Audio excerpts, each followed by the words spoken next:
नमस्कार, स्वागत आहे आपल्या शेतातल्या नवीन व्हिडिओमध्ये आणि आपल्या यूट्यूब चॅनलमध्ये सुद्धा, ज्याचं नाव आहे जोशी बाग. म्हणजेच आपल्या शेतात आज काय काम करायचं आहे ते बघूया. चला तर मग.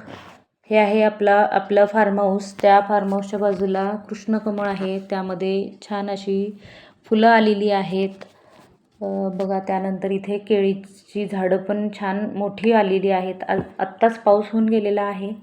त्या पावसामुळे गवत खूप आलेलं आहे, त्यामुळे आपली जी फळझाडं आहेत ती चांगली येत नाही आहेत. त्यामुळे हे गवत काढायचं आहे, तर हे गवत आपल्यालाच काढायचं आहे.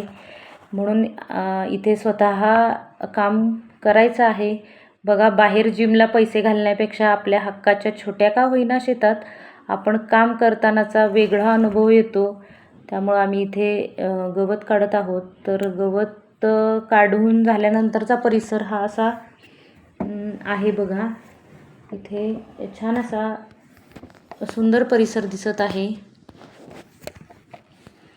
गवत काढल्यानंतरचा परिसर बघू शकता. हे आहे रताळ्याचं वेल. ते वेल मोठ्या जागेत लावलं तरच ते रताळे छान येतात. इथं आहे पारिजातकाचं झाड आलेलं आहे मोठं. त्याच्या बाजूची सगळी गवत काढून टाकलेलं आहे. त्यानंतर बघा, परिसर हा किती सुंदर दिसत आहे.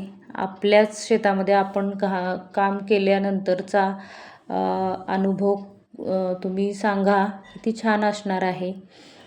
त्यानंतर हा परिसर बघा असा सुंदर झाला.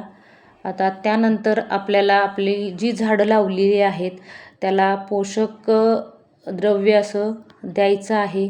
काही इथे झाडं लावलेली आहेत, काही झाडं लावायची आहेत आपल्याला. मला कोणाची नर्सरी असेल तर कमेंट बॉक्समध्ये सांगा, आम्ही नर्सरीला नक्की भेट देऊ. इथे जीवामृत तयार केलेलं आहे आणि जीवामृत झाडांना देण्याचं काम करायचं आहे आता.